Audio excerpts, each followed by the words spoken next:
Let's keep pushing. Let's keep pushing. In this video, I want to talk about why most businesses here in Africa fail.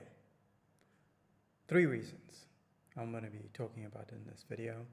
And I'm not going to be doing much editing. I'll just go to the points. And it's going to feel like a live, but it's not a live. One of these days, I will do a live. But today, we're just going to keep pushing. Number 1 reason is lack of discipline. See, I have to write things down because a lot of people I've noticed, they don't write anything down. That's the other part of discipline. When you don't write things down and you just rely on your head, on keeping things in your head, you will lose whatever it is that you got in your head. Often when I do business with people, whether I'm purchasing something, some equipment, or I'm just dealing with a business owner, maybe I'm just buying something that is not business related, I noticed they're kind of absent-minded. Even the owners, especially the owners, they're just like very absent-minded. You could tell them something, you can come to the shop, right?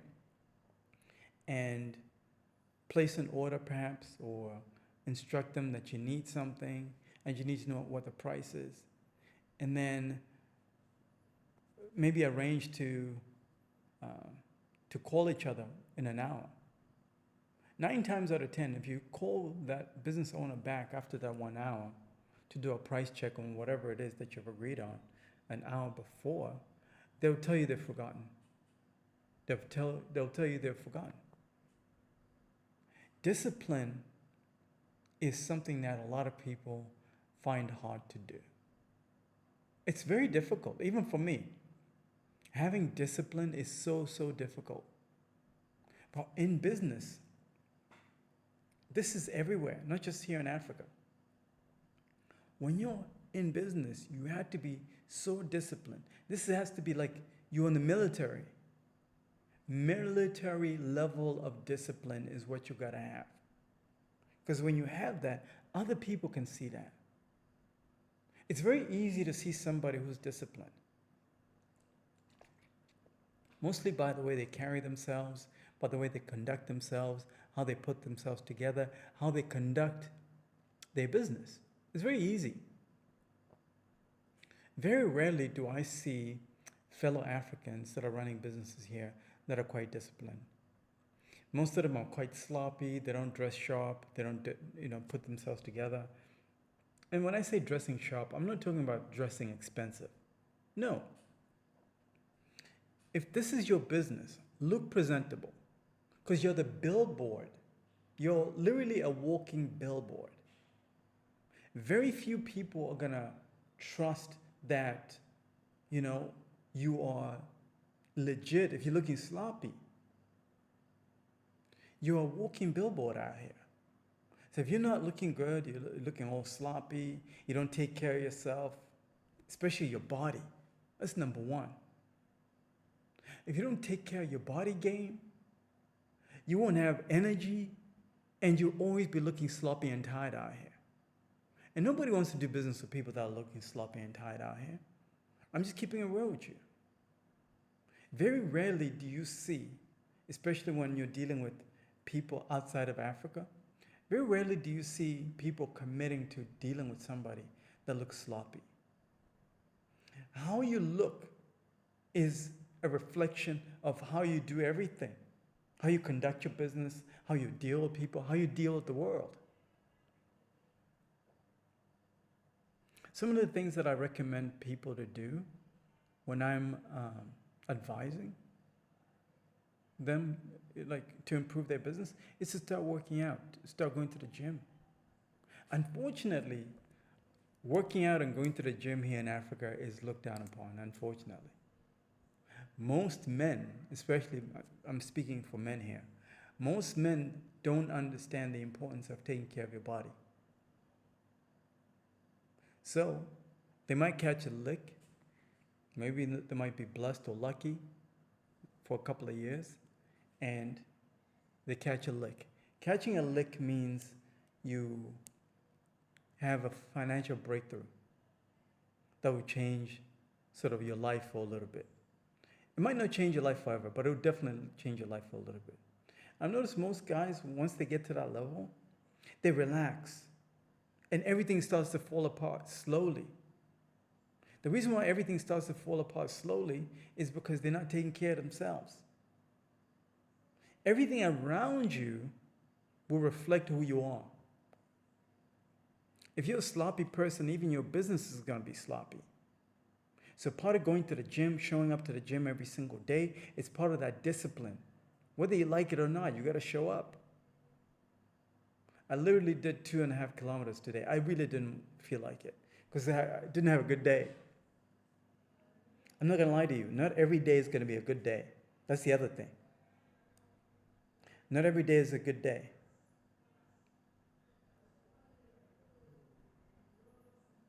So if you are having a bad day, you still have to fall to your disciplines. Unfortunately, what tends to happen, once guys that caught a lick, they start making money, when they have a bad day or bad month or bad week or bad year, what do? They start drinking alcohol. I'm not saying drinking alcohol is bad. That's not what I'm saying. What I'm saying is that if you fall to your vices versus falling to your discipline, you'll be in big trouble. It'll be very hard for you to recover from a bad day, bad week, or bad month, or bad year. It'll be very, very difficult. If you're in the gym every day, you're dedicated, you're focused. Because what the gym does is it forces you to do something you don't feel like doing, but that's good for you. And that mindset, it sticks. It sticks with you in business. It translates. When somebody sees how disciplined you are and how you conduct your business, they'll take you seriously, no matter how hard the times are. There's so many people here in Africa that I've noticed that when things, start to get unstable, because right now I'm in the country of Tanzania and I'm seeing this. There are people that have been doing business here for years. Because the economy has been pretty good for at least 5 years, I would say. Consistent. Tanzania has been it's been listed as one of the fastest growing economies here in Africa for a long time. Despite what you guys are hearing in the news, what you're seeing in the news now, but it's been going steady for quite a bit. I'm here, so I see what's happening here. There's been a lot of economic growth here. People making money, people are pushing big cars. So a lot of people got comfortable. You see, this leads to point number 2 that I want to jump to. There's so many people that were so used to doing business and they were so comfortable for so long that when this chaotic situation happened here in Tanzania, like it does in any other country, in a lot of other countries, the United States it happens. This issue that's happening in Tanzania is not unique to Tanzania, by the way. Before you guys start talking crap about TZ, this is not a TZ issue. This issue happens in a lot of economies. Kenya experienced this. The US experienced this. European countries are going through this. Just look at what's happening over there in the UK. There's so many demonstrations going on over there. The world is changing. There's a lot of instability in the world. There's so many business owners that are incapable of adjusting to instability. They're not capable of adapting to it, adapting to change. We're going through a new world order right now. A whole new game with brand new rules. Unless some of you guys have been living under a rock,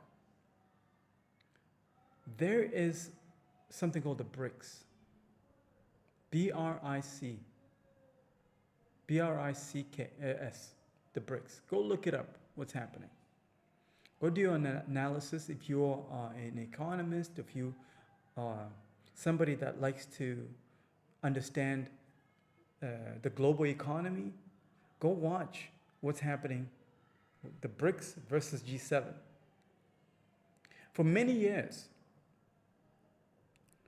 G7, which is a collection of European and US, European countries and the United States, Japan, South Korea, I think it's part of G7. Those countries were considered the most powerful bloc economically that controlled the global economy. But now the game has changed. The dominant bloc economically that is driving change and innovation in the world is the BRICS, not G7. Now it's the BRICS, which is Brazil, Russia, India, China, and South Africa. And what happened recently as last year, or I think earlier this year, Indonesia joined the BRICS. Do you know how many people live in Indonesia? I think over 250 million people in Indonesia. So it's almost the size of Nigeria population-wise. That's a lot of people.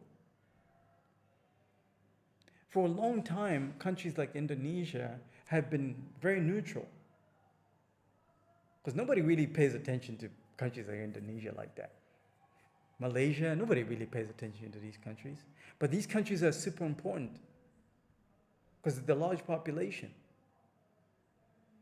If the countries like Indonesia, Malaysia, and all this stuff, if they were still leading G7, then you know that G7 is where the growth is at. That's where the power is at. But in 2025, the world is experiencing a lot of instability and a lot of change very fast. This change is happening it's so subtle. By the time you notice the final product, the final stage of this change, it might be too late for a lot of you guys. It might be too late. There's still some people that are still obsessed with the old world order. The old world order is thinking that, hey, if I need to do business, the only place I can go to is Europe and the US. That's not the case anymore, guys. Europe does not produce much anymore. The United States doesn't produce much anymore. What's great about the US, like I always say, is intellectual property and innovation.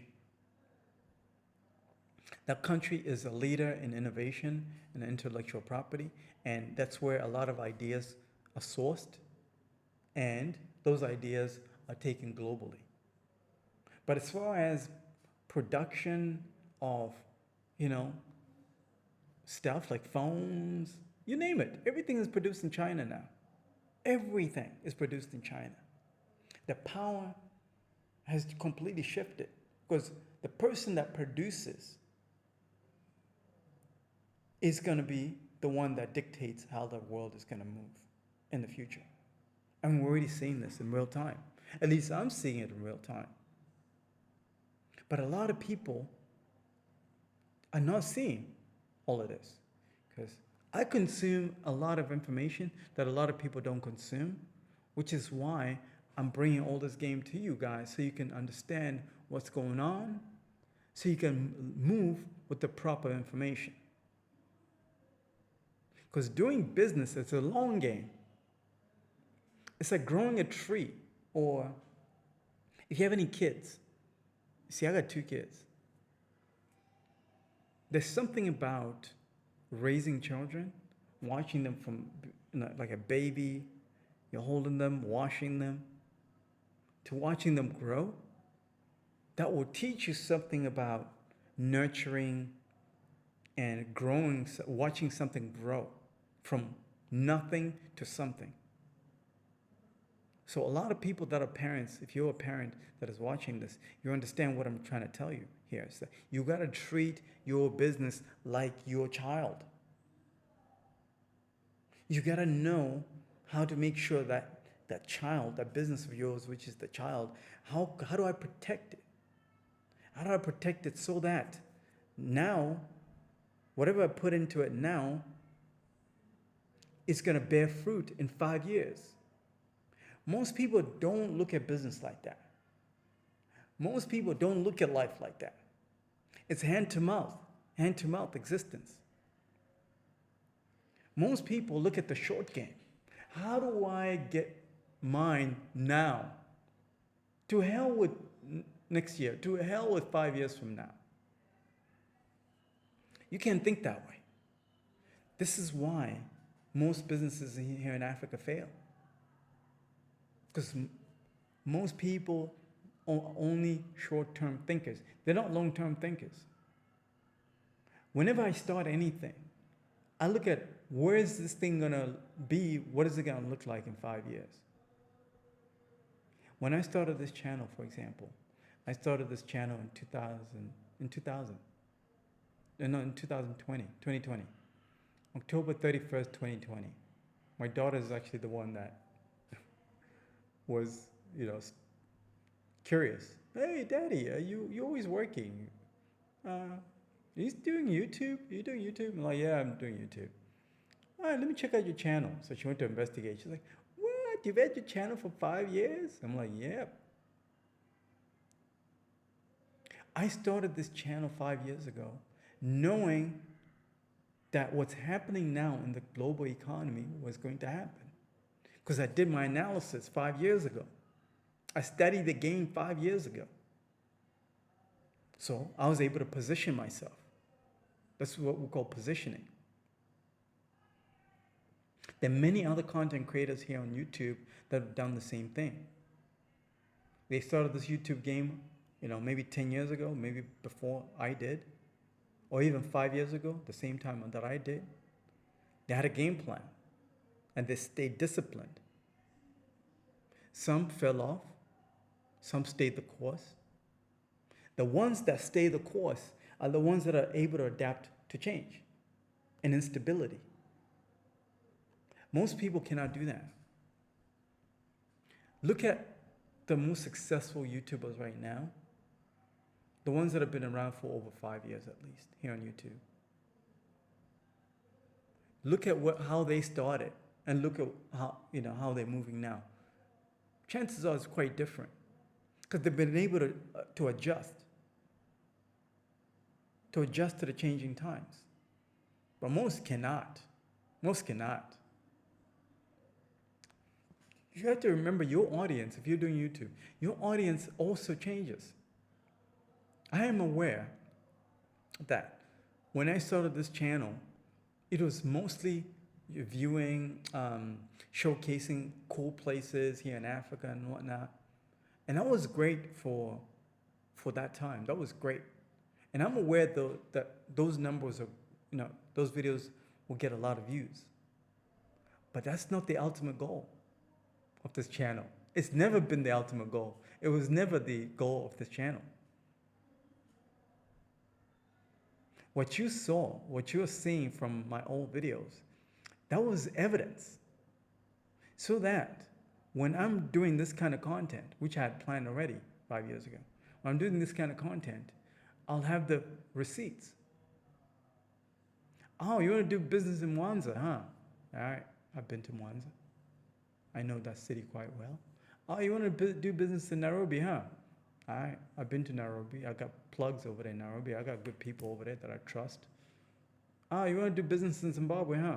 I got content on Zimbabwe. Oh, you want to do business in America, huh? I got content in the US.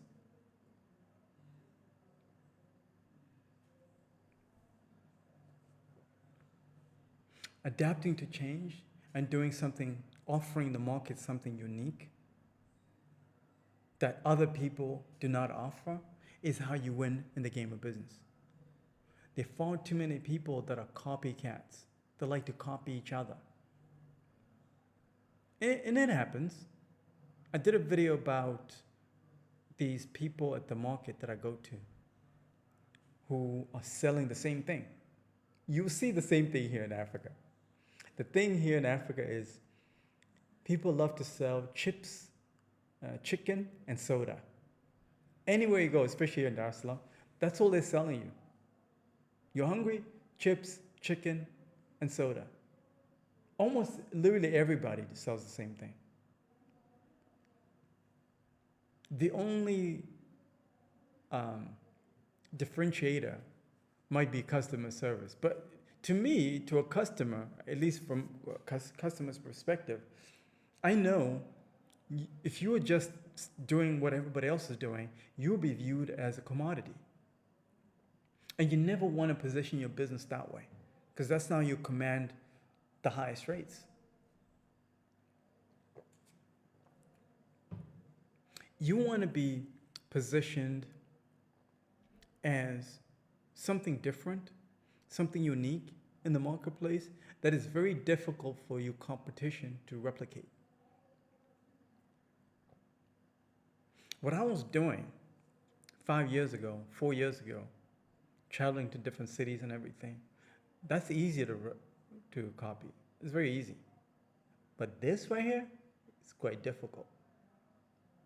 But this requires a different level of discipline that a lot of people don't have. The 99.9% of people do not have this level of discipline. And I understand that. The point I'm trying to make is point number 2 is I had to adapt to change. I was studying what was happening as I was traveling. And when I started coming to Tanzania 4 years ago, this is a different country. It's a way more advanced place now than I experienced when I came just 4 years. Just 4 years. It's a completely different place.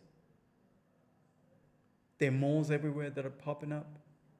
I can get like anything I want. There's a new store over there in the richest neighborhood called Masaki. I remember 4 years ago, I wanted to buy some camera gear because I was missing some part. I couldn't find anything. I couldn't find a reliable store that had what I needed. But now there's a store which is amazing. It's quite similar to Best Buy. Best Buy is a store over there it's a retail store in the US where you buy electronics. That's where I used to buy all my electronics.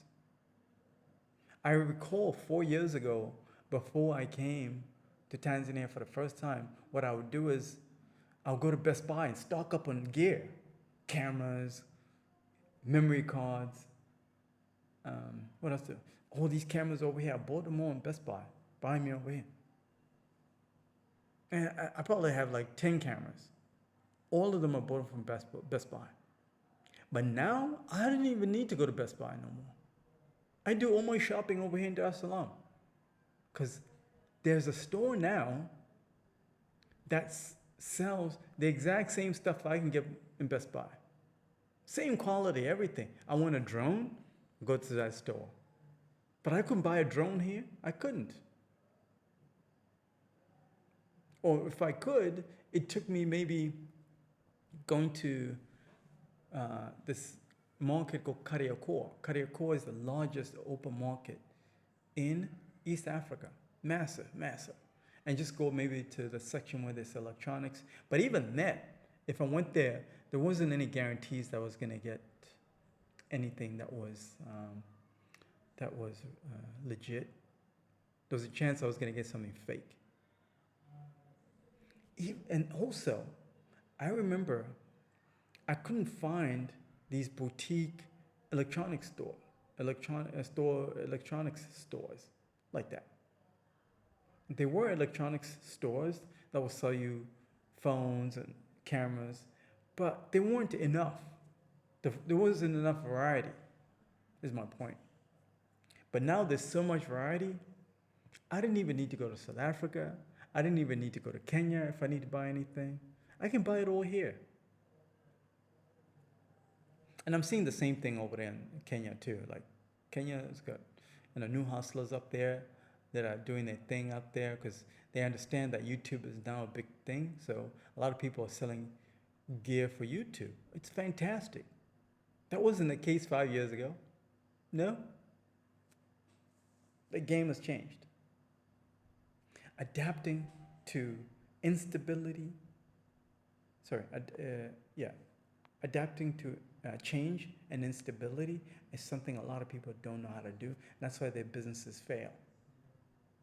You will come across a businessman or business lady has been doing the same thing, same play for 10 years, 15 years. And you wonder, but damn, don't you see the game has changed already? Is still doing this? Come on, man. You know there's Instagram, right? You know there's YouTube, right? That's the cheat code. Social media is the cheat code. There's so many crash dummies over here in Africa that have made their money just on social media. Meanwhile, the people that are brilliant, they're smart, are not on social media. They're not taking advantage of social media. They're missing out because they're not adapting to the change. Just a simple adaptation to technology. TikTok, Instagram. I saw somebody making fun of these slave queens in Zimbabwe. I'm not going to mention any names. No names. But every African country's got slave queens now. Social media personalities. So somebody was making fun of them, saying, and he put up a picture of the 3 slave queens and saying, oh, these are the experts that are going to tell us about artificial intelligence. Because these slave queens apparently were hired to do some business conference over there in Zimbabwe that was talking about artificial intelligence. They were hired, but they're slave queens. And I know there's somebody that is more intelligent than them. For sure, there is. So when I saw that comment by that guy, I was like, why are you hating on these slave queens? Why are you hating on them? Learn the game so you can win too. Don't hate on them. I was like, as soon as I saw that, I was like, yeah, let's go, slave queens. Get your bag, dog. Get your bag. Celebrate winners. Congratulate winners. Those slave queens are winners. You might think they're stupid, they're dumb, whatever, they're slave queens. You might not respect them, but listen, they're getting their money because they're adapting to change. And you over there, you probably know 10 times more about artificial intelligence than those slave queens. But you're not putting yourself out there on social media. You're not putting yourself out there on Instagram talking about it. So whose fault is it, really? Whose fault is it? Because at the end of the day, all the attention is on this thing. The game has changed. All the attention is on this thing. I know this because I'm here in Africa. Everybody's on their phone. Everybody's on Instagram, TikTok. If you're not visible on TikTok, Instagram, Facebook, YouTube, you don't exist. You don't exist. It's a cold game. I don't make the rules. There are people here on the African continent that have got PhDs, but they're not relevant.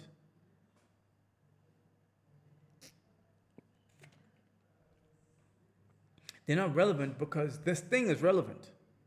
They're not on this thing. They're not visible here. Last point, number 3. Bad hires and bad people around you. Oh, this one is horrible. I know far too many men, not just here in Africa, far too many men especially, that are surrounded by BS people, bullshit people. And I know it's only a matter of time until the entire house of cards collapses. Because when you surround yourself with dysfunctional people and chaotic people, It's only a matter of time until chaos and dysfunction comes after you and your business. And everything's going to fall apart. You're going to lose everything. Remember, you got to look at your business like a child, like a baby. How do you protect it? How do you make sure you give it the right amount of medicine? How do you make sure you nurture it? How do you make sure you feed it? Make sure that child is happy so it can grow into a big business, if possible. A big, thriving business. How do you do that? Unfortunately, a lot of men are surrounded by bullshit people. Bullshit friends, bullshit spouses. Oh, that's the worst, by the way. Those guys that are married. Because in Africa, people are married here. It's not like the West. Most people, I'd say, that are at a certain level of wealth and success are married. At least over 50%, I would say. Because marriage is still a big deal here. Still a big deal. So when you find somebody that is, let's say, over 30, 35 there, and they have a decent life, decent, house, car, 9 times out of 10, that person is married. So we value marriage here in Africa. And I love that. I love that about Africa. Unfortunately, not all of these guys that are doing business here in Africa that are married have the right partners. Who you're married to will determine the level that you'll get to in life and in business. If you think I'm lying, just look at all of the people, all the famous people that you know that fell off because of a divorce. They fell off because they got snaked by somebody they called their loved one. It's almost always the person that is closest to you that will snake you. 9 times out of 10, it's never a complete stranger that will take you out. 9 times out of 10, it will be somebody that is closest to you, and you don't know that you're sleeping with the enemy. A lot of men don't know that they're sleeping with the enemy. So if you don't know how to discern that you're sleeping with the enemy, how are you going to make the right decisions when it comes to hiring in your business? You don't. Because you can't figure it out in your own personal relationship. What the F makes you think that you're going to be able to figure it out in your business? It's only a matter of time until that thing collapses. Only a matter of time. Believe me, I've seen it. And I see it every day. Daily I see it. And it's hard to give advice to somebody because people don't listen. So what I do, I just shut up. I observe and I shut up. And I just watch. Watch the thing crumble to the ground. And I've seen it multiple times. When you get to this level in life and in business, you've seen it all. You've seen the ups and the downs, and you know what works, what doesn't. I've seen people that have had really good businesses, because what happens is somebody will take over the family business, somebody will take over a successful family business, but they don't know how to manage it. The whole thing is run into the ground to nothing. It fizzles to nothing because of people, the bad hires. Because you don't have the ability to know who's real and who's fake. If you don't have the ability to know who's real and who's fake, it's only a matter of time. That's the game. Those 3. That's why most businesses here in Africa fail. There's a different flavor to it in Africa. But those 3 things I just mentioned to you are also the reasons why most businesses across the world fail too, including the US and Europe. But in Africa, it's a completely different flavor to it too, because we're dealing with, cultural, situations, tribal situations, family dynamics. You see, in Africa, like I said, most people here are married. But in the United States and in places like Europe, most people who are running businesses, they're not necessarily married like that. The average business owner in America right now is not married. They're probably single. So the dynamics of doing business in America as a single, in a society like that one where most people are not married, is quite different from the dynamics in a society like this one where most people are married. There's certain rooms you won't be able to get into if you're not married. Because they'll look at you completely differently. Because you're like an alien. What do you mean you're 40 years old, you're successful, you're not married? What's wrong with you? Kind of thing. It's a cultural thing. It's just a cultural difference. If you're ready to start your business here over here in Africa, you need the best coach. This means that you're ready to start something here. Africa is one of the greatest places, in my opinion, to start a business right now. In 2025, 2026, and beyond. One of the best places to start a business. Of course, not every country. But if you're ready to start your business over here, and you're maybe an African diaspora, or maybe you're foreign born, and you want to come to Africa and do business, then schedule time. I'll put a link in the description of this video. I'm going to give you a lot of good advice. It'll be a paid consultation. There's nothing for free over here. If you want some free content, just watch your free stuff. Go watch the free stuff. But if you want some real serious game on how to survive here and in Africa, and how to make sure your business gets to that next level where you survive and build generational wealth, then let's talk. This will be a serious game I'm going to give you on how to get to the next level. Schedule time. Talk to you soon.